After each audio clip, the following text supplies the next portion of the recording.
The pointy tip of my cane was quite thirsty, and the pulsating the end of it wasn't doing much as far as quenching went. Yet, steel tongue, slavering ruby filth, withdrew from the wound in the tenant's skull with a delicate twist, flourish, and charm.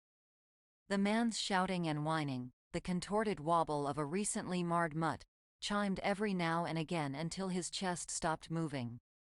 The steely fang leapt in again and again, perforating the vessel of flesh, forcefully liberating the soul. Everything else from then on was spectacle. Little bits of flesh removing the need for anything as vulgar as a chalk outline, lazy strands of emancipated veins like the roots or branches of an old willow, a porous face and honed pupils entombed in perpetual disbelief. I found myself laughing like a macaque with each recoil. Baring teeth, my crooked, gnarled grin envied by piranha. When it was all said and mutilated, I sat next to the corpse sensing the cold glare not of conscience, but discontent. I was still hungry, and I'd want to sat that nagging appetite before this convulsion was all said and done. The twitch came and went. Life came and went. I caught at the man's blood vacating the throat, spluttering, stupid, and held back a titter. I was a hermit in a vague village full of vague people. I was old, broken, weathered, with a sour sense of humor. On that trail I looked through windows of houses and saw sills with little gardens in them. I saw mossy wooden shacks with boards made from ancient but obscure trees, built by drifters an untellable amount of time ago. I would look at the changing weather, the shifting sky, the dark and the light, how the sun would rise and fall, and I would laugh. I thought it was funny, how they did such things in such a course, with such punctuality. The blue sky, with a big gaping mouth minutes from savoring the world. In my dreams I jumped up into gray clouds and made a home. In this dream my brain was hanging out of the top of a fractured skull by the wires, orbited by chickadees singing "Pop Goes the Weasel." A soft dream that made me wake feeling refreshed and happy, if only for a moment, before the thoughts of Mr. Red returned from the miasma in my crippled psyche. I found some solace in the silhouettes on walls, friend to an afterthought of a candle, and the shadows which would often grace my feet.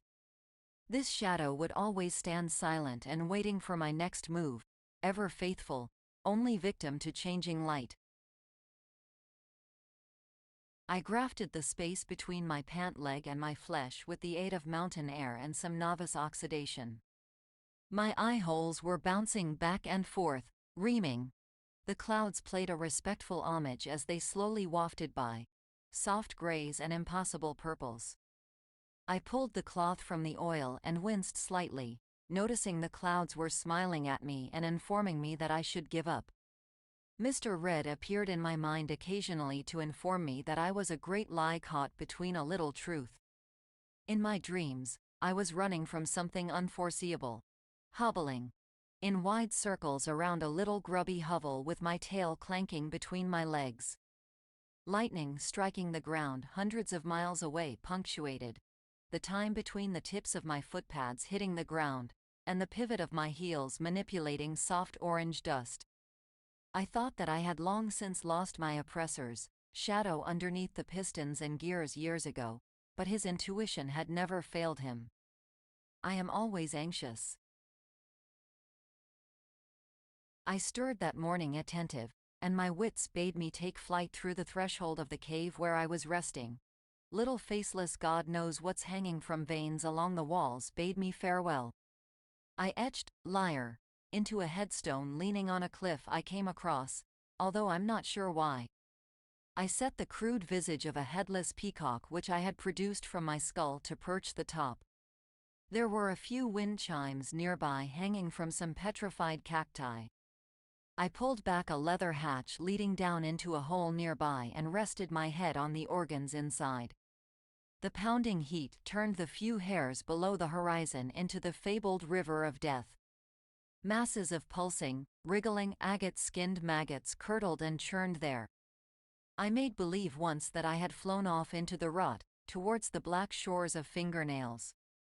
I would fly there, high, up towards the brain, and commit the full tilt of a nosedive deep into the bowels, trailing with Stygian blood, killing Mr. Red and myself. A bittersweet daydream, even if things never went quite as expected. The sun was present that day, as was the rain. Friends they were to soft glowing golden clouds. The dusk signaled me to put on my footpads. It was a night for a walk. I went down into the city so that something might find me there. I had not exercised in a long time, and I was starting to malfunction. I opened my mouth and, fix by sigh why night, let loose, my usual incoherent jumble when I try to vocalize. I didn't mind the tongues, and it didn't really matter when no one else was around. So I'd walk a mile or two down to a dive muttering this gibberish, muttering this alarm invention at what time I descry why try, and tilt my hand over my cane as if performing for the dirt. No, I didn't need to flatter the dirt, not Mr. Purple. Mr. Purple was pretty and he knew things. Occasionally I would stop, and scowl into the trees. I knew they were out there, Mr. Red's shy and malefic shadows.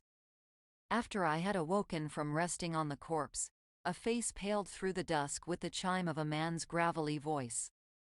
I excreted a great deal of my oil when I realized who it was. This content is Creative Commons. Relevant attribution can be found in the description.